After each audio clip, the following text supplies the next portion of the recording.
Well, actually, to be quite honest, I was really wanting to be a driller. But I also grew up with everybody that was coming in to East High. And it wasn't 2 weeks after I was in school, I knew I wanted to be a blade. So I came from a private, small school, and this was a complete different change for me. Even though the school, I believe, was about 1,200, it was big, because I graduated in a class of 8. I was a little bit of a hot-headed Irishman when I first came in to the school, and I got into a fight during a basketball game, and when I was C class. Anyway, Mr. Bishop and Mr. Teener got together, and I sat on the bench for the next 2 games. And at the end of that period, Mr. Bishop walked up to me and said, "Do you want to be a bum or an athlete?" And I wanted to be an athlete.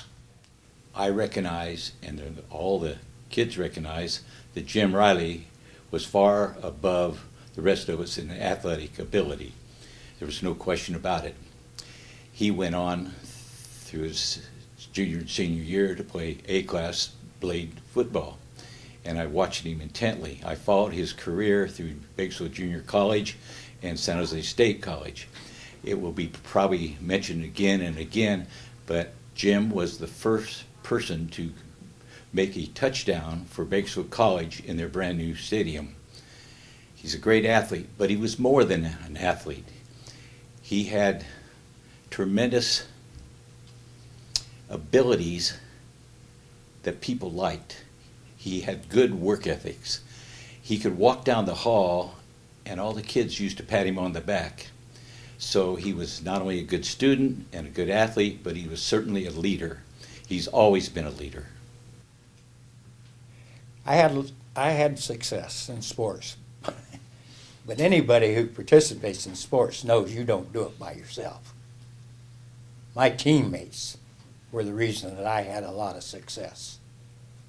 So that's a highlight, and I think that my background in athletics helped me pursue my career professionally in education by discipline and the things that you pick up in athletics. And the coaches that I had weren't win at all cost. I think their number one objective was to become good citizens. Well, the first thing is the cafeteria, because our cafeteria was catty corner, a place called Duds. No women in there until 4 o'clock. The flower shop was Hoppy's, as I remember. All girls, no boys in there. And then I can't remember the one that was across the street here, the blue and scarlet and blue or whatever. And that was a mixer. So we didn't have, the cafeteria opened the year after I graduated. He hasn't changed. That's the nice thing about Jim. He's the same as he was back then.